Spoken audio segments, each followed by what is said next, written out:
إلا هو حقوق تسبيح صدى إلهي سبحانه وتعالى لكن تسبيح أنت أي مكان وحاولك إلهي تسبيح صدى وحا وحا السموين تضوال السمو وحا كسوغا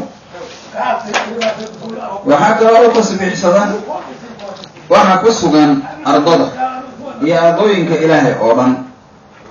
أيها تسبيح صدى إلهي سبحانه وتعالى ومد حكيم ومد فلوان أكسن xukunkiisu uu wanaagsan yahay xukunkiisana u qaaliba waxaa laga wadaa waa mid wixii uu doono samayn karo awood ula weeyaan oon cidna uu hiil uga baahnayn cid aan taageero uga baahnayn cid aan caawin uga baahnayn inuu cido ammaanto aan u baahnayn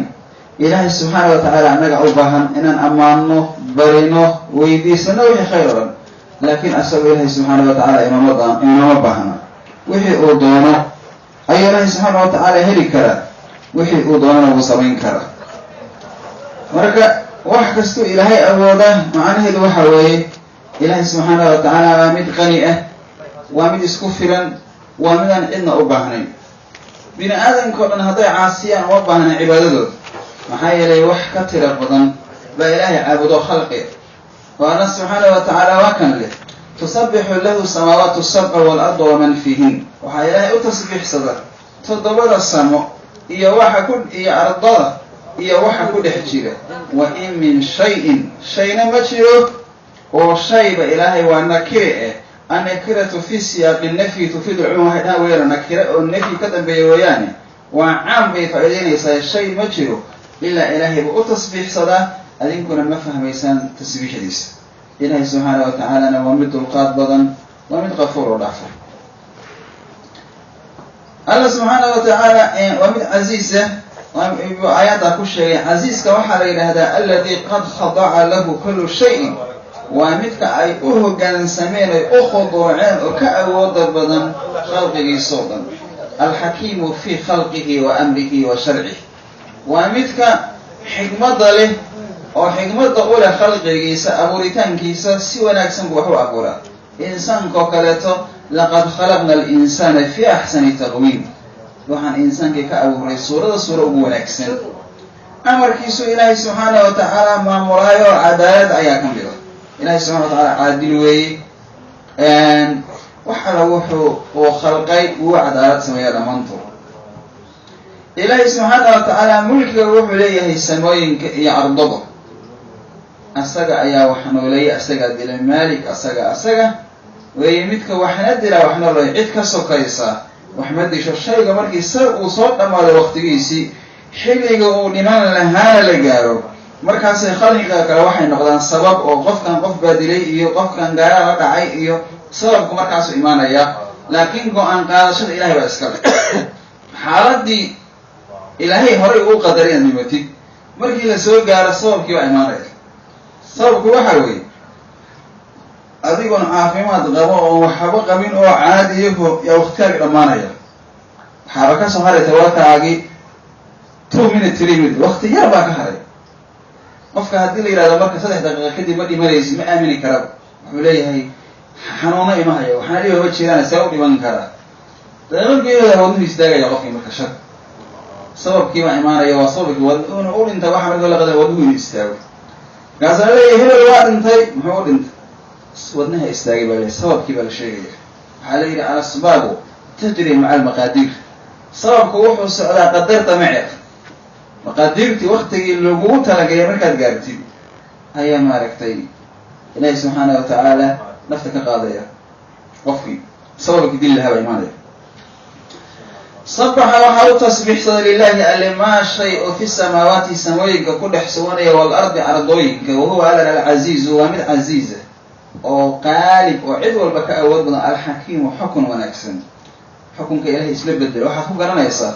aayaddii qur-aanka ahaydoo 1430 sano ka hor soo degtay waagaa la isku xukumay oo maanta taagan isla bedelayso maxaa yeelay cadaaladda ilaahay waxa weeye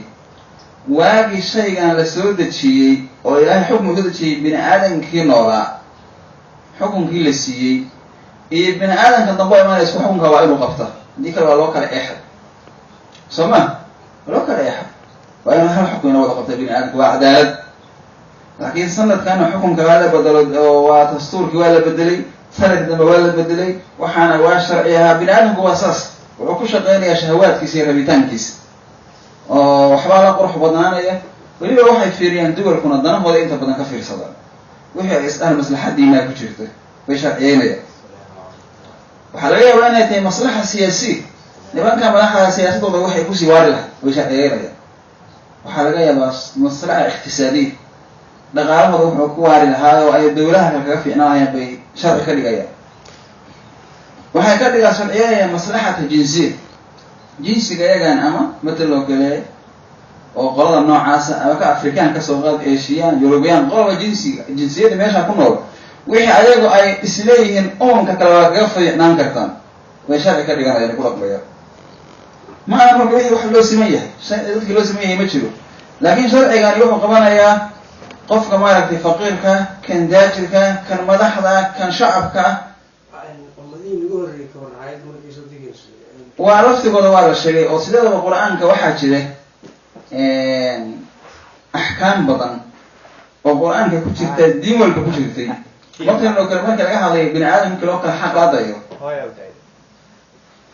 waxaa la yidhi waxaan ku waajibiyey katabna calayhim ana nafsa binafsi walcayna bilcayni wasina bisini waludna biludni waljiruuxa qisaas baa layidhi. reer bani israa'iil iyo ummadii hore waxaan ku waajibinay ana nafsa binafsi, nafta naf baa loo dilaya, qofki qof dila ha loo dilo. walcayna bilcayn, hadduu ilkiida isha isaga halaga did. waludna biludni, qof hadduu dhag ka jaro dhagta isaga halaga goy. waa wax diini hore ku yaala qur-aanku sheegaya. fir wasina bisini, ilig hadduu jabiyo isaga ilig halaga jabiyo laga bixiyo. waljiruuxa qisaas, dhaawacada yaryar maa laftooda waa qisaas baa leeyahay. waa waxa diintii hore ku jiray moogta.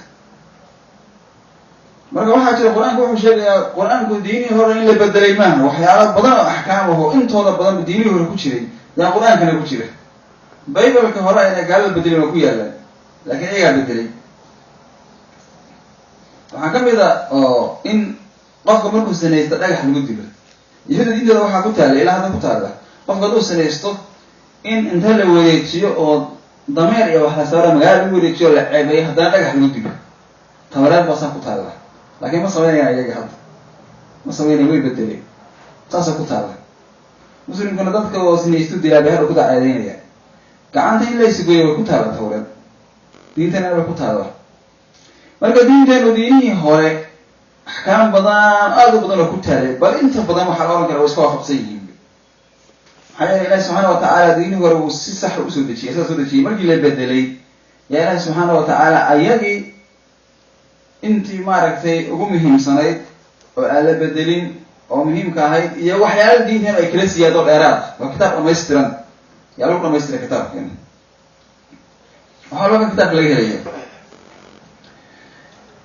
alla subxaana watacaala lahu milku samaawaati waalardi. ilaahay wuxuu leeyahay samada iyo arda asaga iska leeya. yuxyi asaga ayaa ilaahay nooleeya. nooleynta adoon jirin buu ilaahay urka hooya kugu abuuro, nafku geliyay. markaad dhimata kadib ood qabriga gashaan waa lagaa soo saarayaayo allah subxaana wataala naftiiba kugu soo celin, qiyaamada lagu xisaabaya. nagarat waa lagu soo celinaya.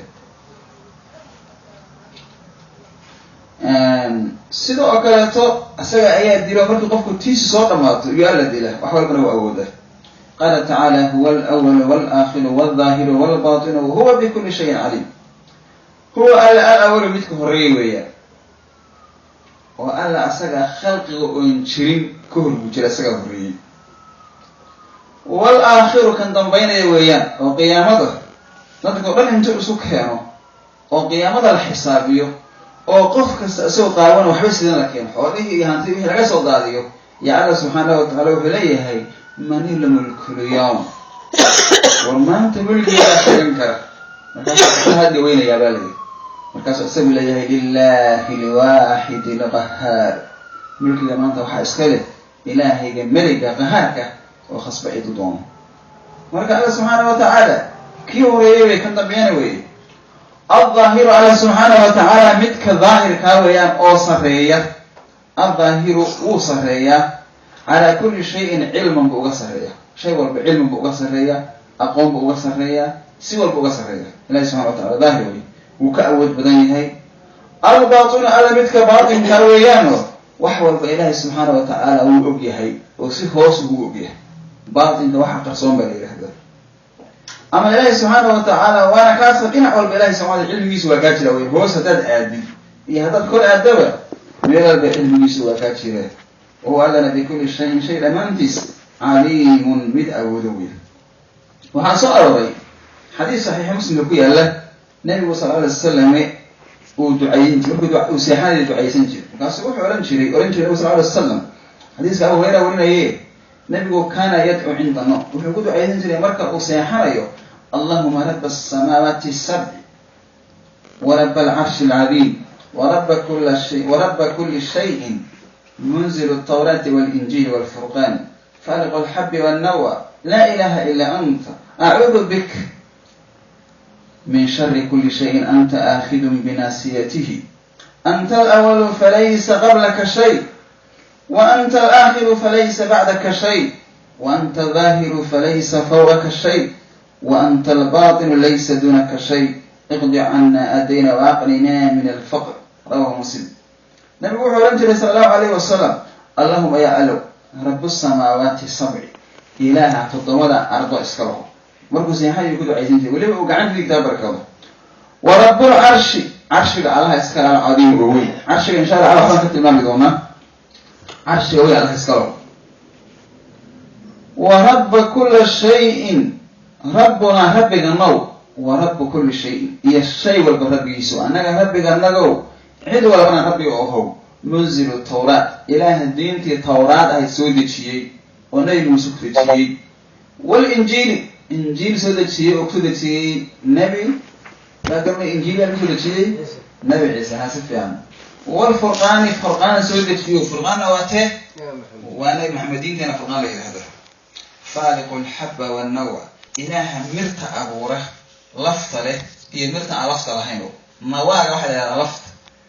الحب أنا واحد على مرت عادي على سيدة مسجلة لفت كل حاجة تمجد في وقتها تمرت لكن عن بها لفها كل حاجة صمها مرت لفت له إذا تنعلهين بعلها أبوره لا إله إلا أنت عليك موير إله كلام أعوذ وأملك بك عليك من شر كل شيء